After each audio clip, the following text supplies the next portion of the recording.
Man, what a news cycle we've got this morning. Dow is right now up 1,000 points, 42,260, right where it was basically back on January 9th. So all the fear-mongering, my 401k is gone, I have to come out of retirement. Well, where are those folks right now? Let's go to Steve Moore. Of course, a former economic advisor to the President of the United States. He is fresh off an appearance on Fox News. So that was his warm-up for his KCMO hit. Hey, Steve, good morning. Hey, Pete, what a morning it is. I mean, this is the greatest Monday morning ever. I mean, the Dow is up 1,000. We looks like we are going to get this trade deal with China, although there's still a lot of work to be done. I don't want too much irrational exuberance here, but what a day. We got the big blockbuster trade deal with UK last week. I'm hearing from my friends at the White House that there are going to be several more announcements to come. So, and Pete, I'm not a big tariff guy, as you know. I'm not a big fan. I'm a much more of a free trade guy, and I've had skepticism that this policy would work. But my gosh, I mean, we're close to an all-time high now on the NASDAQ, on the Dow. And remember where we were 3 weeks ago? Oh, yeah, I know. I was on the ledge ready to jump off. I know. I mean, you just got to calm down with this stuff. Not you, of course, but just some of the those with TDS. Right. They're just losing their minds. So take me through then, Steve. Yeah. What are you watching here? It is just a pause on the tariffs for 90 days. Everyone's rolled back by 115%. But what are you now watching in terms of whether or not this deal gets done?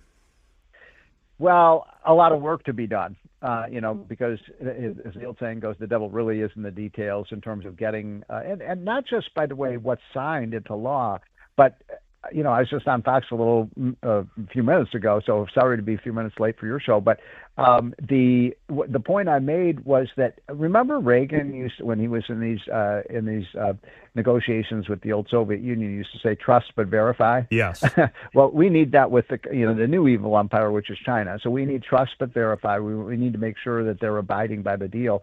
But my gosh, I think that the reduction, they're talking about going down to 10% on their tariffs in China, and incidentally, Trump really had them in a vice, because you've seen those pictures on the TV stations of the ports in China with hundreds and hundreds of these massive cargo ships with hundreds of billions of dollars of merchandise, all dressed up, nowhere to go, right? Because they couldn't export the stuff to the U.S. because of the tariffs.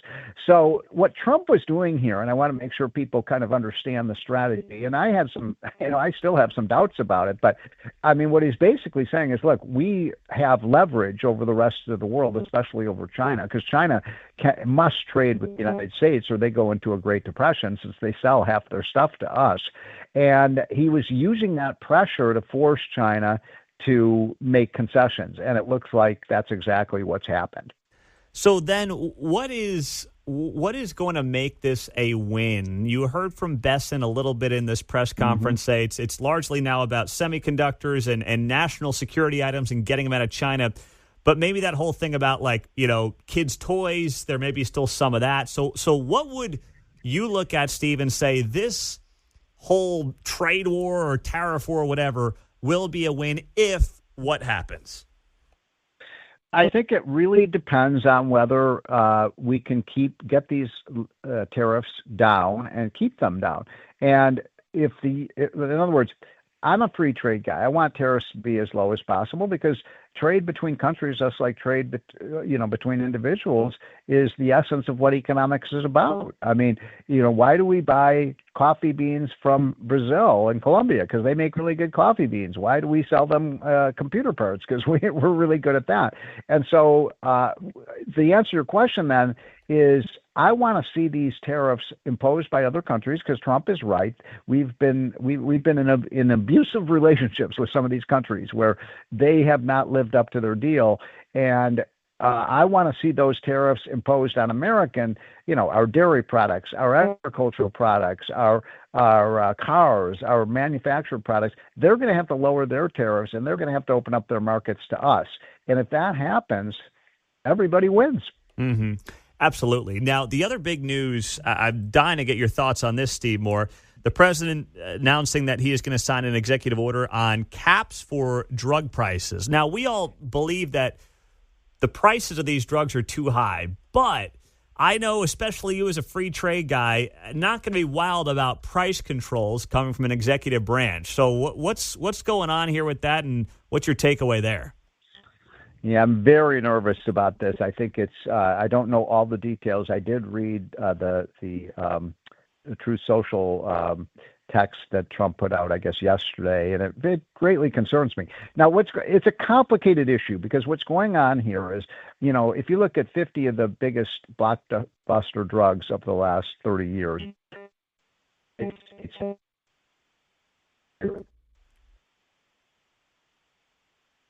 we're the ones that are advancing these new frontiers of medicine. And we are truly, in the next 5-10 years on the cusp of, winning the race for the cure for heart disease and for cancer and MS and epilepsy and all these horrible diseases. So that's a great thing. What's happening is all these other countries in the world are freeloading on our drugs. In other words, we spend all the it costs like $5 billion to produce a new drug. That's huge amounts of money that go into these, and then these other countries basically just steal the patents, and then they buy them at 1/3, 1/4 of the cost that Americans pay for them. So it's a big problem. But if you put price controls on, then where's the money going to come from to develop these new drugs? So I think it may actually interfere with our goal of winning the race for the cure for all these diseases, and that's bad for people's health. So in the next minute here, is there a way that basically these other countries can basically pay the fair market rate for this stuff to the United States companies that are, like you said, doing all the research and development to then in turn lower our drug prices here in the U.S.? Is that potentially a play versus setting in price controls in the United States? That's what we need to have happen. Pete, you got it 100% correct. That's what has to happen. They have to help pay. They can't freeload on our system any longer. But I think the problem is with the price controls is it's like saying, we're going to let Americans die if you don't reduce your, if you don't reduce your, pay your fair share. I don't actually know what the best solution is here as an economist, because if we say, well, we're not going to sell the drugs to you, you know what's going to happen? They're just going to copycat the drugs, and they're going to produce them on their own, which is a violation of patent rights. You're not going to get any research and development. So I'm worried that the price controls is not the solution, but we've got to come up with something that makes these other countries pay their fair share. Yeah, I'm with you there. Steve Moore, economist for President Trump under 1.0 now. He's with Heritage, and you see him in the Wall Street Journal, just on Fox News and Unleash Prosperity. Thank you so much, Steve. Always appreciate your time. Have a great week. Take care. You as well. Steve Moore on KCMO Talk Radio.